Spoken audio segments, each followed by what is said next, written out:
राधे राधे दोस्तों, कैसे हो आप सभी। तो आशा करते हैं आप सभी अच्छे होंगे और हम भी अच्छे हैं। तो ज्येष्ठ पूर्णिमा का इस बार बहुत बड़ा महत्व है, इसलिए लोग सत्यनारायण व्रत रखते हैं और गंगा स्नान भी करते हैं। ऐसा कहा जाता है कि इस दिन गंगा स्नान करने से सभी कष्टों से छुटकारा मिलता है। लेकिन इस साल ज्येष्ठ पूर्णिमा के डेट को लेकर के थोड़ी कन्फ्यूजन बनी हुई है।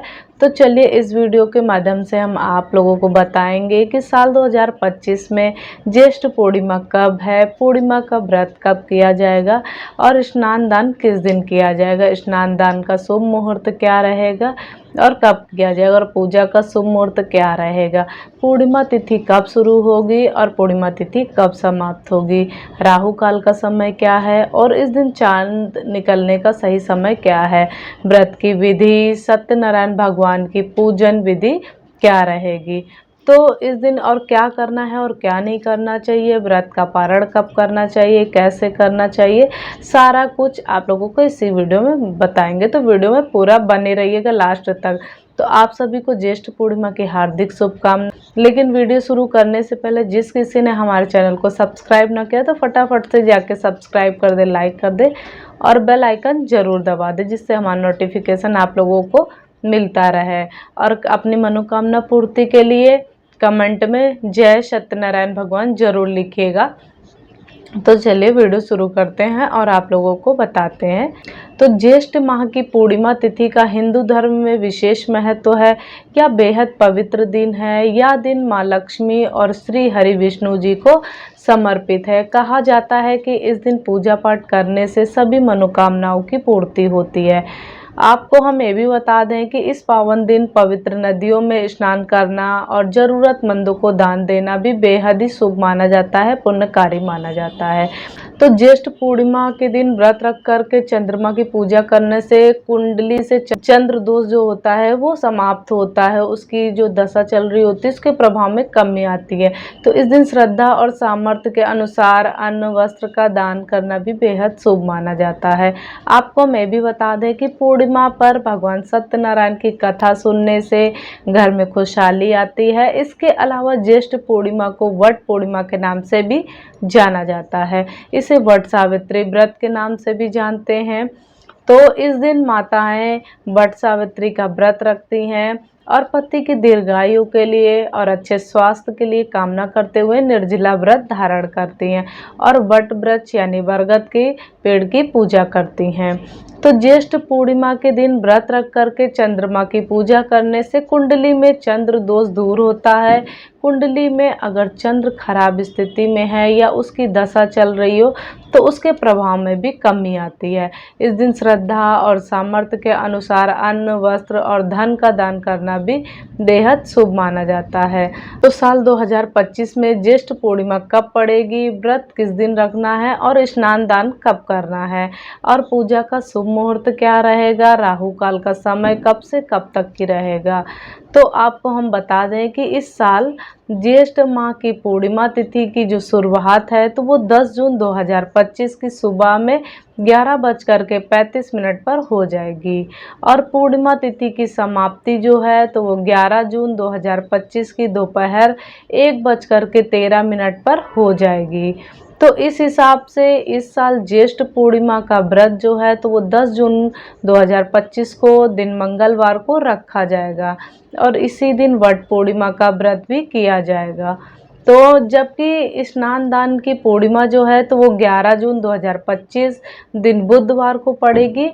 और बात करें कि पूजा के शुभ मुहूर्त की तो 10 जून को पूजा का शुभ मुहूर्त सुबह 8:52 से ले करके दोपहर 2:05 तक रहेगा और इस दिन अभिजीत मुहूर्त सुबह 11:53 से ले करके दोपहर 12:49 तक रहेगा और इस दिन सूर्योदय का जो समय है तो सुबह 5:23 पर रहेगा। तो आप राहु काल के समय भूल कर भी पूजा पाठ ना करें, कोई भी शुभ कार्य ना करें। और बात करें कि स्नान दान के शुभ मुहूर्त की तो आपको हम बता दें कि ब्रह्म मुहूर्त में स्नान करना सर्वश्रेष्ठ माना जाता है और 11 जून को ब्रह्म मुहूर्त सुबह 4:02 से ले करके सुबह 4:42 तक रहेगा। तो चलिए जानते हैं कि ज्येष्ठ पूर्णिमा के दिन कौन कौन से काम नहीं करने चाहिए, इस दिन कौन सी गलतियां नहीं करनी चाहिए। तो ज्येष्ठ पूर्णिमा के दिन गलती से भी तामसिक चीज़ों का सेवन नहीं करना चाहिए, इन चीज़ों से दूर रहना चाहिए। इस दिन बाल या नाखून वगैरह भी नहीं काटने चाहिए। इस दिन किसी से लड़ाई झगड़ा नहीं करना चाहिए, किसी से वाद विवाद नहीं करना चाहिए, किसी को अपशब्द नहीं बोलना चाहिए। इसके अलावा इस दिन नशा जुआ इन सब चीज़ों से भी दूर रहना चाहिए, आप लोगों को विशेष ध्यान देना है। तो इस दिन काले कपड़ा भी नहीं पहनना चाहिए, क्योंकि यह नकारात्मक ऊर्जा को अपनी ओर आकर्षित करता है, जो आपके जीवन, काम या व्यापार पर असर डाल सकता है। तो दान और पुण्य पूजा करते समय काला सामान का उपयोग नहीं करना चाहिए, क्योंकि वो चंद्रमा की स्थिति जो होती है तो उसको कमज़ोर कर सकता है और राहु के नकारात्मक प्रभाव को बढ़ा सकता है। तो दोस्तों, पूर्णिमा के दिन 2 तरीके से व्रत किया जाता है। कुछ लोग पूर्णिमा का व्रत करते हैं और सारा दिन व्रत करने के बाद में चंद्रमा को अर्घ व पूजन के बाद में व्रत को खोल लेते हैं। और कुछ लोग पूर्णिमा के दिन भगवान सत्यनारायण के निर्मित व्रत पूजन करते हैं और भगवान सत्यनारायण के व्रत में सुबह स्नान आदि करने के बाद भगवान सत्यनारायण का पूजन किया जाता है। सत्यनारायण भगवान की कथा कही जाती है और कथा सुनने के बाद, कथा कहने के बाद, उनको भोग आदि लगाने के बाद अपराह्न में या सायंकाल में व्रत को खोल लिया जाता है। आपको हम बता दें कि दोनों व्रत में पूजा विधि एक जैसी ही है और पूजन सामग्री भी एक ही है, और चंद्र पूजन की विधि भी समझेंगे। तो पूर्णिमा के दिन आपको सूर्योदय से पहले उठ जाना है। स्नान ध्यान करने के लिए इस दिन गंगा स्नान कर सकते हैं तो अति उत्तम रहेगा। यदि गंगा स्नान नहीं कर सकते हैं तो आप घर पर भी गंगा स्नान का फल प्राप्त कर सकते हैं। आप पहले नहाने वाली बाल्टी को अच्छे से साफ कर लीजिए, स्वच्छ कर लीजिए, फिर उसमें थोड़ा सा गंगा जल डाल लीजिए, फिर उसके बाद में शुद्ध जल भर लीजिए। इससे गंगा स्नान का फल आपको प्राप्त होगा। और हर हर गंगे करके स्नान करिए। तो स्नान करते समय हर हर गंगे जरूर बोलना है और स्नान करने के बाद साफ और स्वच्छ वस्त्र धारण करने चाहिए और अपने घर के मंदिर की साफ सफाई करनी चाहिए। पूजा स्थल को, घर को गंगा जल छिड़क करके शुद्ध कर लीजिए। सबसे पहले एक शुद्ध आसन में पूर्व या उत्तर दिशा की ओर मुख करके बैठ जाना है। सभी पूजन सामग्री एकत्रित कर लेना है। अब पूजन सामग्री में आपको क्या क्या चाहिए तो ये भी हम बता देते हैं। इसमें रोली, मौली, अक्षत, पान, सुपारी, लौंग, इलायची, धूप, दीप, इत्र, जनेऊ, फूल माला, नैवेद्य में फल और मिठाई आदि ले लें।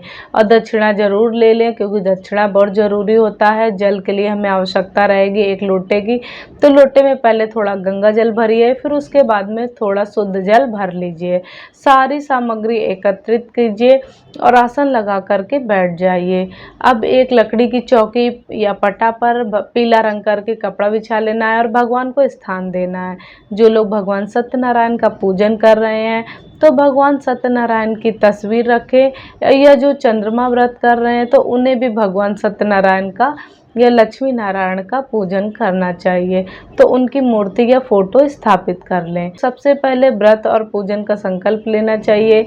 इसके लिए अपने सीधे हाथ में थोड़ा सा जल, पुष्प, अक्षत लेकर के और थोड़ा एक सिक्का लेकर के भगवान सत्यनारायण का ध्यान करके अपना नाम, गोत्र और जिस स्थान पर बैठ करके संकल्प कर रहे हैं वहाँ का मकान नंबर, क्षेत्र का नाम, शहर का नाम भगवान से व्रत और पूजन निर्विघ्न पूर्ण हो इसके लिए प्रार्थना करना चाहिए। सुख समृद्धि की कामना करनी चाहिए। कोई मनोकामना है तो उसे भी बोलना है आपको। तो आप संकल्प की सामग्री भगवान के चरणों में अर्पित कर दीजिए।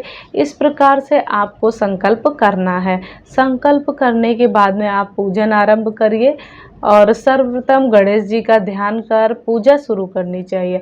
आप सत्यनारायण भगवान का ध्यान कीजिए, स्मरण कीजिए और उनसे निवेदन कीजिए कि हे प्रभु, आप आए यहाँ विराजमान हो और पूजा को, हमारी पूजा को स्वीकार करें। सबसे पहले सत्यनारायण भगवान को जल अर्पित करना चाहिए। इसके बाद में पंचामृत से सत्यनारायण भगवान को स्नान करना चाहिए।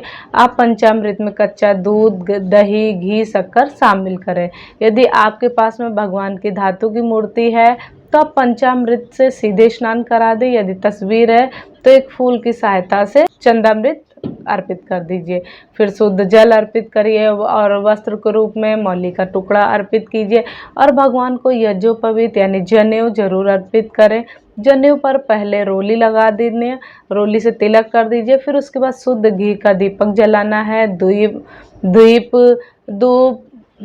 धूप दीप जलाना है और पुष्प में इत्र लगा करके भगवान को अर्पित करना है।